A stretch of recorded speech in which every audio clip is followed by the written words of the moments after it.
আমরা একটা টিভিএস স্ট্রাইকারের মধ্যে রিমোট সিস্টেমটা লাগাই দিলাম, এটা ইনস্টল করে দেবো। এখানে লাইন আছে, আপনাদের লাইনগুলো আমি বুঝাই দেবো কোনটা লাইন। এদিকে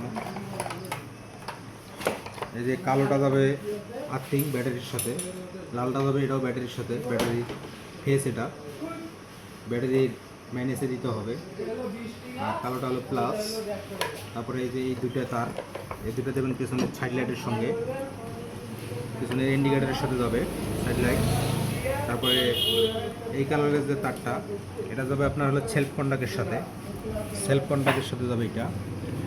আর এটা যাবে হলো এই কালারের যে তারটা আছে, এটা যাবে আপনার যে মেন যে তালার লাইনটা আছে, তালার থেকে ওখানে একটা লাইন দিয়ে দেবেন, যেটা অন হবে, এটা গাড়ি স্টার্টিং করবে। এটা হলো স্টার্টিং করবে গাড়ি, চাবি অফ করা ছাড়া এটা স্টার্ট হবে রিমোট দিয়ে। আর আরেকটা লাইন যাবে আপনার হলো এই যে এটা দেবেন হলো আপনার পিক আপ কয়েলের সঙ্গে বা গাড়ির স্টার্টিং কয়েলের সঙ্গে, দিলেই আপনাদের এটা অন অফ হবে বা কাজ করবে। আমি এখন স্টার্ট দিয়ে দেখাবো আপনাদের যে জিনিসটা লাগাইলাম। গাড়িটা স্টার্ট করলাম, রিমোটে গাড়ি স্টার্ট হয়ে গেল, আমাদের বন্ধ হলো রিমোটে।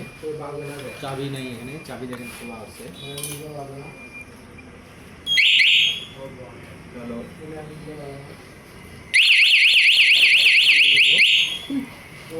এটা লক হবে, গাড়ি টাচ করলে এরকম চিল্লাবে। এটা এখন এই যে আমরা রিমোটে স্টার্ট করবো, চাবি খোলা আছে, এই যে চাবি খোলা, চাবি নিয়ে দেওয়া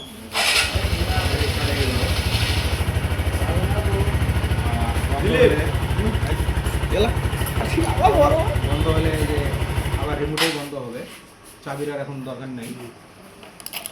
সিস্টেমটা অনেক ভালো, আপনাদের গাড়ি অনেক সেফে থাকবে, আপনারা অবশ্যই লাগাই নেবেন। জিনিসটা অনেক ভালো, কম টাকার মধ্যে ভালো জিনিস।